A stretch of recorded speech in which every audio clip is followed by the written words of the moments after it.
Documentation of the found real or fantasy can be experienced through movies. Whether fictional or truth, the best films are artifacts that will be passed down as forms of nostalgia that function as treasured moments of time. Paying attention to current movies can give a powerful insight into the world around us. In 2016, the Academy Award for Best Motion Picture went to Spotlight.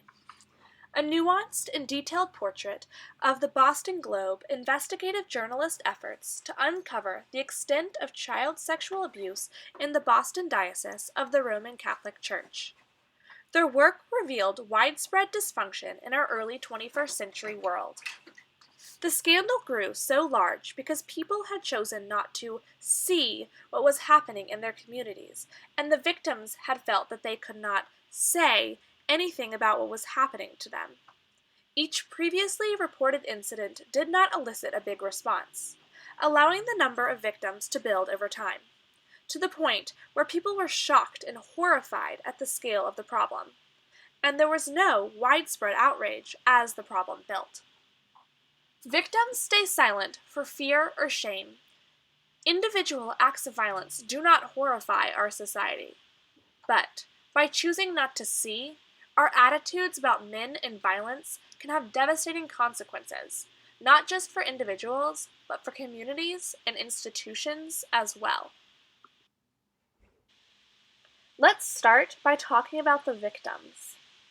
The priest documented in Spotlight typically took advantage of boys.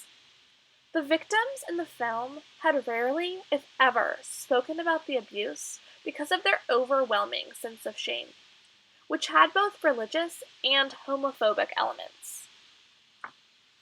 Phil Saviano, an advocate who was telling his story in hopes of helping others, said that he was molested repeatedly without coming forward as a child because when you're a poor kid from a poor family, religion counts for a lot, and when a priest pays attention to you, it's a big deal. The desire to be accepted and loved by someone more important than oneself means that the victims do not tell anyone what's going on.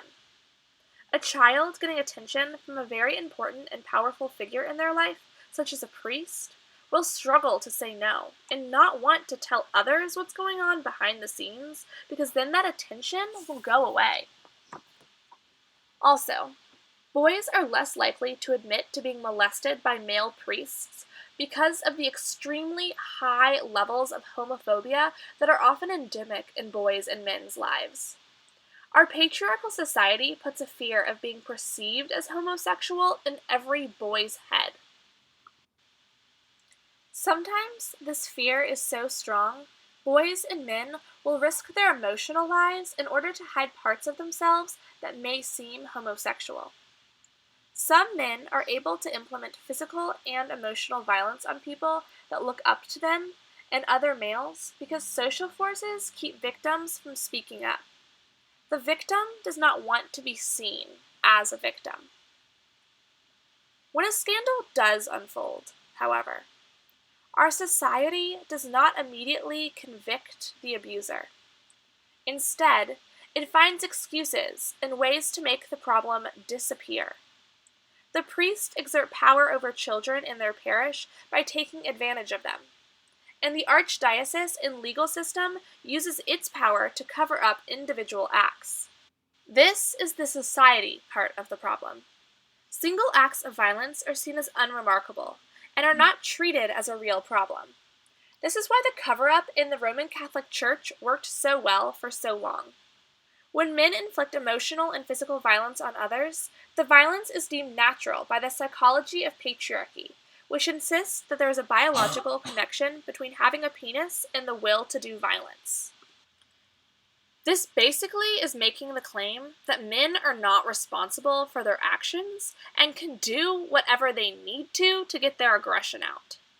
Our society refuses to see that this is a problem and treat each act of violence seriously.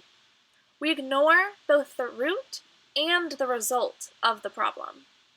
When Sasha Pfeiffer walks house to house to interview priests that her team suspect to be rapists, she talks to one retired priest who readily admits to what he has done.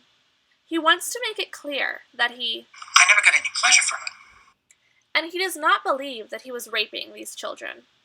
He says he knows the difference because he was raped as a child.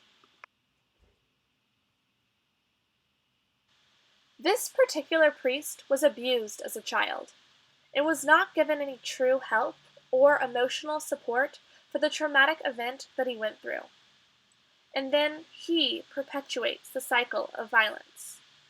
But because he went through trauma and was a victim in the past, his actions in the present are somehow justified. The acts of violence were seen as individual events, part of the culture, attributed to a single person acting out in culturally understood ways. The one priest is a metaphor for the way silence and avoidance about this problem led to devastating consequences, not only for individual victims, but for the Boston community and the institutional church. By the end of the investigation, the Spotlight team had uncovered hundreds of people who were wrapped up in the scandal. Through the movie, discovering just one more priest seemed like such a huge deal, because, just as Bryn Bradley said, if there were 90 of these bastards, people would know. It seemed impossible that a scandal of this magnitude could go unnoticed. But it was not unnoticed. The film makes it clear that there were multiple levels of culpability beyond the abusive priests themselves. The church, the lawyers, the families, and the journalists were aware of the numerous incidents over the years and made excuses case by case, refusing to see the overall pattern and respond with systemic change. The culturally conditioned beliefs about men and violence underlay each enabler of the scandal's blindness to the larger problem. This led to devastating consequences for the Roman Catholic Church in Boston, as people experienced the betrayal that echoed the betrayal the victims had endured in silence and fearful shame. The only way to stop huge scandals is to change the way we respond to individual acts. The film is so powerful because it gives voice to the victims we often never hear from, and allows us to see the wider horror of the situation. The film ends with the people of Boston reading the first of what became hundreds of stories. Then, before the credits, a list began to scroll across the screen. Literally pages and pages of places where children had been abused by men in the priesthood, all over the world.